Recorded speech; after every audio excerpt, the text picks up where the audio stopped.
Yeah, you're looking for that, aren't You you? stole my lighter. I got one that works. All right, we're on. We're on. Welcome. We're really back. going to teach you something today. We're going to teach you something today, Michael. Well, Well, let's first have thing it. is if I have somebody else's lighter, it works. Right. I have 4 lighters. If I have 5 lighters, none of them ever work. Well, you know, that's Whether all. it's at home, my car, wherever. Why is I know 2 guys that have problems with lighters historically. You and Eddie. Right? You know what the problem is. I know it. User error. User error. There's juice in it. I never get a lighter that works. I got to go like the 5th, 6th, and then I finally get a, to start. Because a cigar is not that good without a lighter. Probably not. Right? No. And that's one thing I can do. I know a lot of people, if you read the books and you read stuff about it, they say, stick matches and all. I just can't light a cigar with a match. I don't know. It's just like too much of a struggle. I Right? have no interest in lighting a cigar with a match. Me neither. This takes way too much time. Way too much time and it doesn't. Yeah. I Doesn't do mean, anything. it's difficult to get an even burn. You can't really control a match. Butane lighter, very precise. You want to most important part about the cigar is lighting it. Cutting it and lighting it properly sets the tone for the rest How of the it's cigar. going to go. Absolutely. So I don't know. I'm not a big fan of matches. But anyway, so I agree. It might be sometimes my user error, but not all the time. But I know sometimes there's fluid in it, thing, spark in it, just don't light. Then you play with the. Yeah, we've all done it. Yeah, Don't the be flame. laughing because you've done it. Put You the pull flame up, put the down, flame down. upside. But anyway, so where are we going? I've got a new one. I'm excited to try this cigar. Espinosa That's a 601. 601 new line extension. It's not a new cigar, I believe. It's been around a while. Yep. New to me. First time smoking it. I hear a lot of great things about the Espinosa brand. Yeah. Really We've nice. carried some here and there over the years, But not. but decided to bring in most of their lines. Good stuff. So far, it's burning real nice. Got a little bite. Little pep to it? Little pep to it. A little peppery to start Which out I there. think is what he's kind of known for. Yeah, that's all right. I mean, he does have he's got a sweet line, like a sweet cigar. Yeah, I think it's a some of that vanilla. in the humidor. Yeah, But vanilla. most of his stuff is going to be medium plus. Well, I seen one in there. Oops, let me shut this off.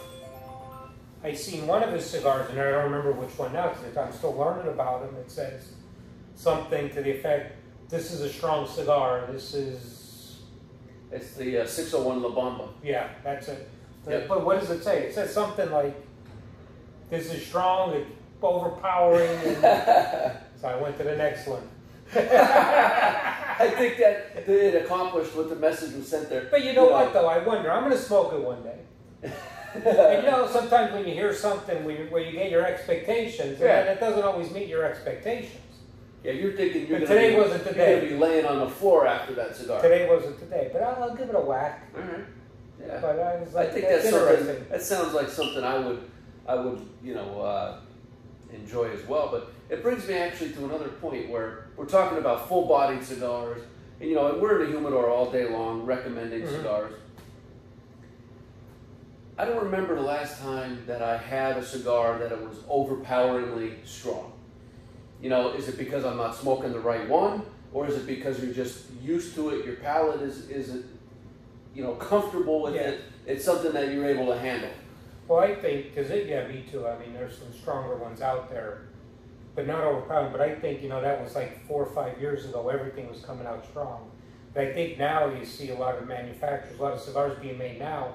I think they're dialing it back a little bit. They're leaving some of them out there. Yeah, I think their goal Some was of for them, it to be strong, nicotine content-wise, kick your ass. Yeah. Where now it's not as strong, but it's more complex, more flavor. Full in flavor, not full in strength. There's two different things. It's big different. Like I enjoy Liga Privada No. 9. I'll smoke them often. And to me, that's such a smooth cigar. As dark as that wrapper is, it's just such a smooth cigar. Yeah. And I had a guy in the lounge yesterday that's like, this No. 9's kicking my ass. Yeah. And it just, that doesn't do it for me. Well, it could be too. You're smoking so many of them too, though. You know what I mean? You're smoking and you're getting. Which is why now it piqued my interest a little bit. I want to try that La Bamba. Try it. It says right on the box something like. And that's been around a long time. That cigar. Is it really? Long time. I'm not familiar with it Long at all. time. With it. That's probably from back in the day. Espinosa was, of course, still making them, but Rocky Patel was distributing it. We used to get those through Rocky Patel. Long time ago. Wow. Probably 10 plus years ago. But I'll try. But I like this Espinosa. I mean, this 601 is really, really nice burn. Just enough flavor for me, with enough strength. The peppery died out. That might have just been Right on the right on the top. Yeah, right on the top. One of their It mellowed. One of their better cigars is the Laranja Oscuro, which has been difficult to get. Eric had explained to us at the show that it's just the wrapper. He just can't get the wrapper, or the wrapper's not cooperating, or it's not ready. You know, so they kind of substituted it with another blend that's very similar. It's a 601 Black. Not the same, Right. but it's got similar characteristics. Yeah. And also the Oscuro, the 601 Oscuro, or the Laranja Oscuro. And both of those are selling like crazy. Yeah. No, it's nice. But you like to go in the humidor and, you know, and we all have our go-tos, you know, whatever it is.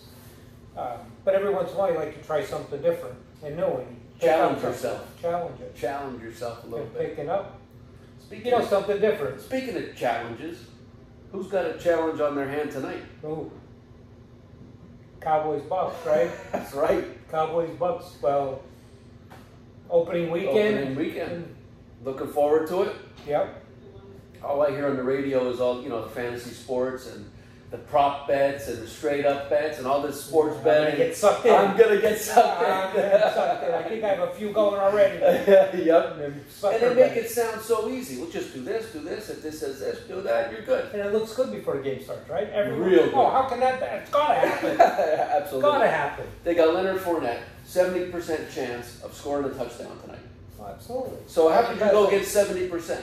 Well, I seen another prop bet was Mike Evans and C.D. Lamb both scoring a touchdown. How could that not be? But Fournette's odds are better than 2-1. Yeah. He's 70% chance of doing it, and the odds are 2-1. You put $100, you're getting, I think it was about 221 back. Mm-hmm. Done deal. It's gotta happen. Put 500. We've been down that road before. Down that road. Yeah. No, you don't go to 500 because you know what's going to happen. You get greedy. You get a little greedy. Then you got a game coming up on Sunday. You got to try to get it all back. Then once you start chasing, though, you can't keep chasing it. Week 1 and you're done. You can't keep chasing it. Can't keep it. That's one thing. I try some of the prop bets in the Super Bowl and all that, but like, I'll guarantee, you know, if I don't bet a lot, but if I pick a team and all, just watch whoever I pick the opposite, and you're guaranteed a winner. No matter what. No matter what. I can't pick a winner. I'm telling you, it's just one of those things. I think a lot of times they just bet with your heart and not really. So much goes into that, especially now in the days of sports betting being legalized, and you know, there's a lot of outside factors that play into it. Lots of outside factors. You know, you got to look at the weather. You got to see, you know, did he get in an argument with his wife and his girlfriend the night before? The thing that amazed me, though, like how many times, like the over/under, or even the point spread, Right there. right there. Half a point. I mean, yeah, you'll get a couple of games that aren't close, but the majority of them, You're it's looking like like right there. Half a point. You know, and that's why they 3.5, 4.5, 72.5 is the over. There's that half for a reason. That's So for what is Vegas. it? Like does every casino have like their own odds guy or something? I guess They right? have all the analytics guys. Yeah, odds makers. Sure. Yeah. Yep. I'd like to do that. I don't know if I can, but You can be doing with your heart again. Cowboys favorite by 21. No, because I bet you they look up and they have. Well, we all have access to the data, but they have a lot more access to it. So they could look, you know, when this team played this team on the road after they won in Chicago, they lost 92% of the time. Yeah. So you're playing the odds. That's all you're doing. Even those guys have guys that they refer to for certain, you know, things like you said. Who plays better in weather? Who doesn't do well? If the temperature is less than 47 degrees, what's the chance of Brady throwing for 200 yards? So what the biggest thing is I read, I think it was an article in Cigar Aficionado and odds making. go back to, and it doesn't, they can't do it a lot of times, but like, even it goes back 8, 9, 10 years. So if, say the Cowboys, 8 years ago played Chicago on the road and won, and then came home and played the Eagles and lost, if they could find that 2 or 3 times where that trend happened, and now it's happening again, that's it doesn't happen often, but when they could find that, that's when you get them locks. You ever see that? Call for today's, because they could. I can't even remember who my Dolphins played the week before, but they know what's going on. But when they could find something like that happened like the 3 or 4 times certain over trends. 10, 12 years, certain trends, and then if it's going to happen again, yeah, or if they're on the road as an underdog. I mean, and to get serious into sports betting, you got to pay a lot of attention and spend a lot of time on it. It's no different than if you play the stock market. Not just picking stocks off your head, but if you really want to study the trends, it's the same thing. That might be a better investment. Quite possibly. I just like going with my heart. I'm going with Fournette tonight. Mark it down. Just makes it a little exciting. Don't you dare. Oh, I'm not. Prop bet with Fournette tonight. You can't pick a winner. Well, I at least want a chance. Yeah. If you pick Fournette, I'm done. Yeah. I have no chance. Plus, you wouldn't pick any of the Bucks to score because they're going against the Cowboys. Absolutely. You know that. No doubt. It's definitely not. That's picking with your heart. That's the way it is. That's the way it is. Well, that's our little bit of knowledge for you this week. Little sports betting, little new cigars from Eric Espinosa. And not only is a really nice cigar, but he's a really nice guy. You can talk to him. Very nice. Explains how he makes it. He very personable. Just approachable. But not only that, and I'm sure everybody is, but he just came across to me as more of, he's really into his tobacco and his cigars and what he makes. And I'm sure everybody is, but he just. He was excited. He was excited about telling us about, because we were learning too, because we didn't really carry. We straggled with him a little bit. But that's what I liked about Eric. He was really nice, really good, passionate about his stuff. You could tell he puts everything into it. It's not a hobby. It's something that he really enjoys. Very passionate about it. Is really, he's putting the retailers in the best possible position to succeed.